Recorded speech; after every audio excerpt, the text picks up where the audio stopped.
So my name is Alberto Jones. I am a fourth-year majoring in journalism with an emphasis on broadcast news. I'm from Dayton, Ohio, and I absolutely love UC.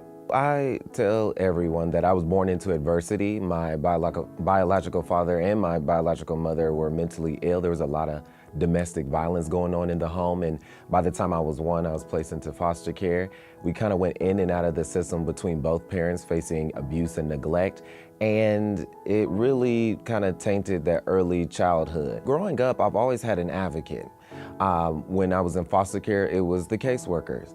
When I was adopted, it was my adoptive mother.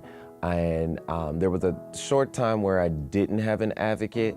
And I believe that it's important to give a voice to the voiceless. And that's what I aspire to do based on people giving me a voice and seeing potential in me. You know, Oprah said something a couple of weeks back. She said, in regards to voting, but I think this applies to other things. She said, Maya Angelou once told her that your crown is paid for. You just have to be bold to wear it.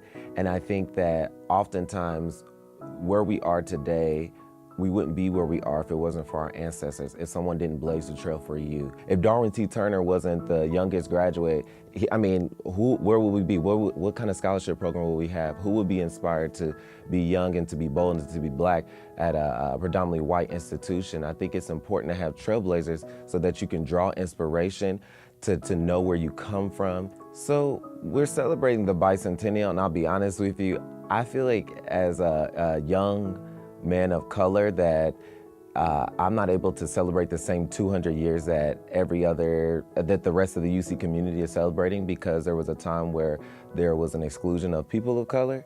And so for me, I think that looking back at the history, you see there have been very bold Bearcats that have paved the way so that people of color can now attend this institution and thrive at this institution. So for me, to be bold is to really step out of your comfort zone, find yourself, step up to the plate and be all that you can possibly be. And not only lead, but take what you've learned at UC and be bold in the actual world. Because I'm a very spiritual person, I believe that God orders your steps. When God tells me to move, I move. And from there, everything else follows. I'm doing the work that I'm called to do. I'm doing the work that I'm supposed to do, and someone else has done it before, so I should do it as well to pave the way for those who come after me.